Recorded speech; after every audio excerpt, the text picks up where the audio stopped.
command and rotate command. So I have here a rectangle with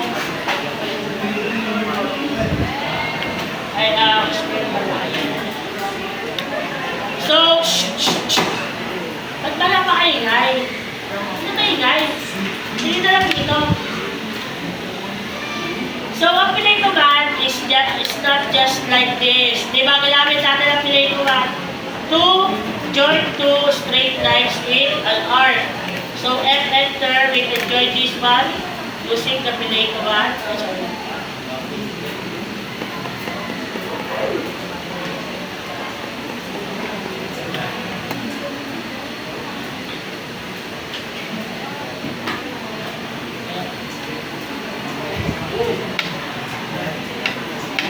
Ganyan lang ang magkakala mo sa Pillay, right?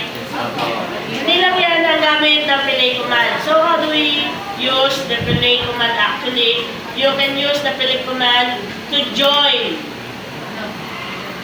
two straight lines parallel, perpendicular to each other, pero hindi magkatapat. And create a corner point with those two lines.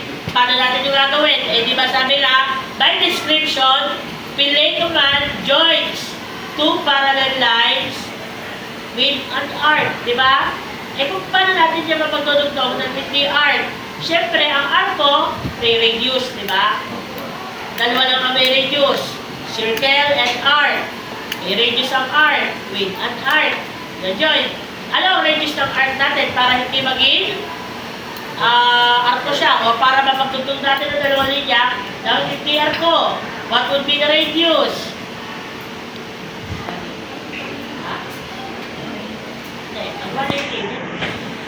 90. 90. What is the radius? 180. Zero. Bakit? Pag zero ang radius mo, you will not form an arc. Bakit? Tundok ka din eh. Zero. So, F-enter. Make sure that your radius is zero. Enter.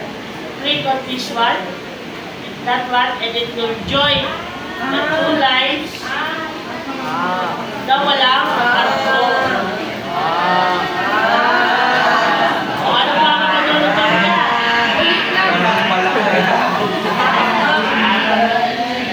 Ito pa. Ay, ito ba kapagulutong niya? Apo. Hindi po. Ha? Masyad ka. Ay, ito. Hindi niya kapagulutong. Why? Patuwa kasi.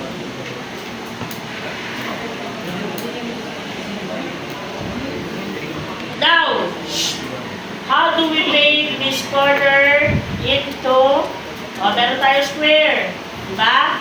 Paano natin magagawa arco or rounded ang kanyang corner? What do we use? Ha?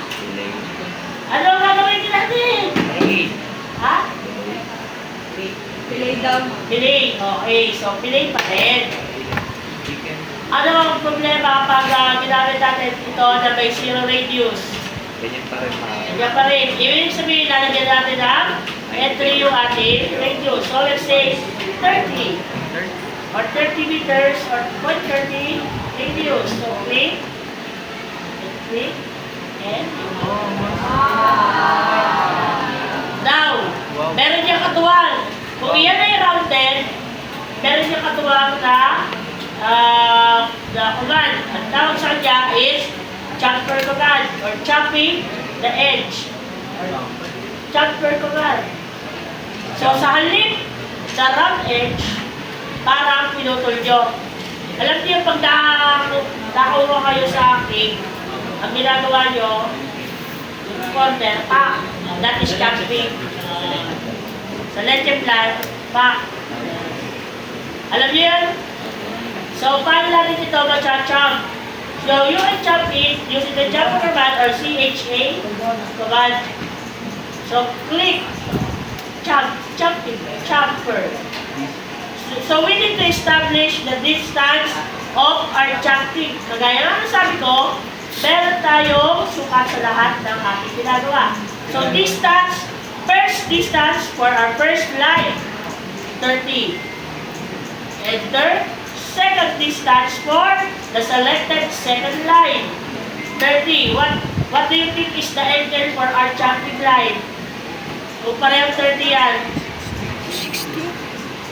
O, first line, 30. Second line, 30. So that is 45 degree. Pwede ba yung magkaibahan ng jumping? Oo. 60. O, palitan natin ito ng 30. The second line would be 50. So, ayan. So, ang bakit natin is at 30 degrees Very simple. line. Ayun yan. Opo. Ano yung 30 dito? Ang 30 pinawas natin is distance from here papunta doon sa corner. Ang 50 is distance from here papunta sa corner. Distance from the first line, distance sa second line. Jumping distance. Naintindihan ang jumper command? How about the rotate command? So what is rotate command? If you I will give you an example of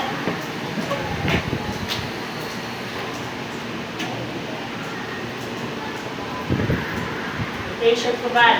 So I will have here 200 meters, south, 83 degrees,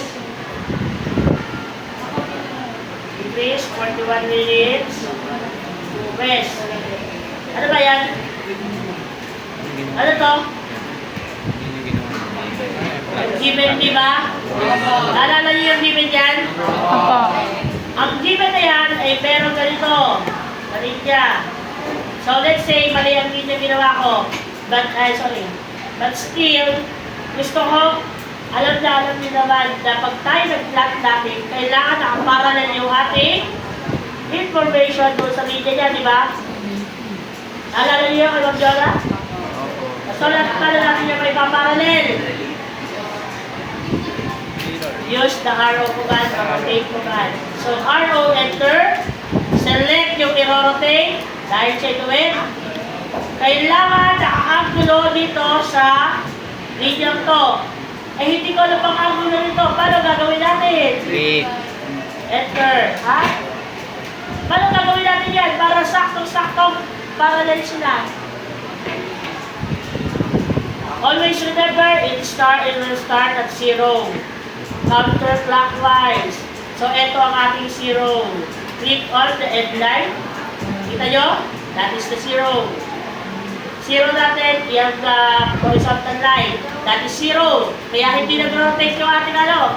Ngayon, pag iminong ko ba yan dyan? Parallel ba siya? That is parallel. O, ano sunod natin gagamitin niya? Kuman. Oh, very good. Ano ba nila? O, parallel ba? Ano naalala ko sa papel? Yes. And one word. Kailan yan eh? Naalala ko sa papel yan.